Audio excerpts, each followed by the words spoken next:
안녕하세요. 여러분, 혹시 어떤 개든 상관없어. 이런 순수한 마음 가져보신 적 있으세요? 오늘은 바로 이 마음이 어떻게 대체 불가능한 존재를 만나는지에 대한 이야기를 나눠보려고 해요. 어린이 그림책에서 시작하는 이야기이지만 듣다 보면 아마 우리 모두의 관계에 대해 깊은 질문을 던지게 될 겁니다. 네, 오늘 들려드릴 이야기는요. 르몽드 디플로마티크에 실린 문화평론가 한기현님의 글을 바탕으로 구성해봤습니다. 덕분에 훨씬 더 깊이 있는 관점으로 이 주제를 들여다볼 수 있을 거예요. 자, 그럼 이야기의 시작으로 들어가 볼까요? 개를 원합니다. 라는 그림책이 있는데요. 주인공 밀리에게는 딱 한 가지 소원이 있었어요. 그저 개를 갖고 싶다는 거였죠. 밀리의 소원은 정말 단순하고 순수했어요. 개가 있었으면 어떤 개든 상관없어. 바로 이 한마디에서 모든 게 시작됩니다. 중요한 건 뭐 예쁘고 품종이 좋고 이런 게 아니라 그냥 개라는 존재 그 자체였던 거예요. 그래서 밀리는 유기동물 보호소로 갑니다. 그리고 수많은 개들 중에서 프린스를 선택하는데요. 이 프린스라는 개가 우리가 보통 생각하는 그런 완벽한 반려동물하고는 좀 거리가 멀었어요. 작고 나이도 좀 있고 품종도 알 수 없는 어딘가 좀 지쳐 보이는 그런 개였죠. 그런데 문제가 생깁니다. 밀리가 신나서 프린스를 도구클럽에 데려갔는데 친구들의 첫마디가 정말 충직적이었어요. 아니, 그 흉측한 건 뭐야? 와, 밀리는 이 한마디에 정말 차가운 현실과 딱 마주하게 된 거죠. 얼마나 상처받았을까요? 이게 끝이 아니었어요. 친구들은 계속해서 비난을 쏟아냅니다. 뭐 순종도 아니잖아. 그냥 잡종이네. 심지어는 난쟁이 양 같다면서 조롱까지 하죠.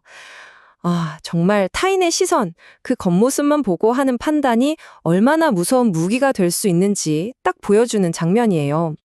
결국 밀리는 이 말들에 너무 상처받고 화가 나서 그만 그 화풀이로 프린스를 쫓아내버립니다. 하지만 문을 닫자마자 창밖에 거센 비가 쏟아지기 시작하고 밀리는 곧바로 자신의 행동을 뼈저리게 후회하기 시작하죠. 그 짧은 순간의 감정이 얼마나 큰 후회를 낳았을까요? 자, 바로 이 순간 밀리가 후회하고 프린스를 걱정하는 바로 그 순간이에요. 둘 사이에 눈에 보이지 않는 아주 특별한 무언가가 생겨나기 시작합니다. 한기현 평론가는 이 현상을 아주 특별한 단어로 설명해요. 그게 바로 링크라는 개념입니다. 평론가는 이걸 눈에 보이지 않는 투명한 마음의 고리라고 표현하는데요. 이 링크가 한번 딱 형성되는 순간 두 존재는 서로에게 이 세상에 단 하나뿐인 절대 다른 무언가로 바꿀 수 없는 그런 존재가 된다는 거죠. 근데 링크라는 게 좀 추상적으로도 들릴 수 있잖아요.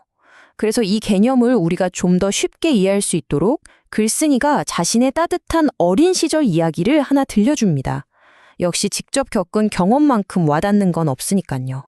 이야기가 정말 귀여워요. 한번 들어보세요. 어릴 때 강이라는 강아지를 키웠는데 집 안으로는 데리고 들어올 수가 없었대요. 그래서 어떻게 했냐고요? 자기가 직접 개집으로 기어 들어간 거예요. 그 안에서 강이의 따뜻한 체온을 느끼고 서로를 챙겨주면서 평생 잊지 못할 유대감, 바로 그 링크의 순간을 경험했다고 합니다. 정말 사랑스럽지 않나요? 자, 이렇게 개인적인 링크의 경험은 정말 소중하고 아름답죠. 그런데 말입니다. 과연 우리 사회는 이런 특별한 연결을 존중해주고 있을까요? 이제 시선을 좀 더 넓혀서 우리 사회의 반려 문화의 현실을 한번 들여다보겠습니다. 여기서 한기현 평론가는 정말 중요한 질문을 하나 던져요. 우리가 흔히 반려동물과 관련된 문제들을 얘기할 때 견주가 예의를 지켜야지 주인이 책임감이 없네 하면서 개인의 문제로만 생각하잖아요? 과연 정말 그게 다일까요? 이 표를 보면 그 간극이 아주 명확하게 드러나요. 한쪽에서는 반려자, 즉 일상을 함께하는 파트너라고 약속을 하죠. 그런데 다른 한쪽, 현실을 보면 어떻습니까? 대부분의 공적인 생활 공간에서 이들은 철저히 배제되고 제한되는 존재예요. 이 약속과 현실 사이에 엄청난 괴리가 느껴지시나요? 좀 더 구체적으로 예를 들어볼까요? 식당, 카페, 마트, 편의점. 우리가 일상적으로 드나드는 거의 모든 곳에 반려동물은 함께 들어갈 수가 없어요. 이게 과연 함께 살아가는 파트너를 대하는 태도가 맞을까요? 반려라는 단어가 무색해지는 현실이죠. 자, 이제 다시 이야기의 처음으로 이 그림책을 만든 작가에게로 한번 돌아가 볼게요. 이토록 따뜻한 이야기를 만들어낸 작가에게는 사실 아주 놀라운 비밀이 하나 숨겨져 있었습니다. 이거 정말 깜짝 놀랄 만한 사실인데요.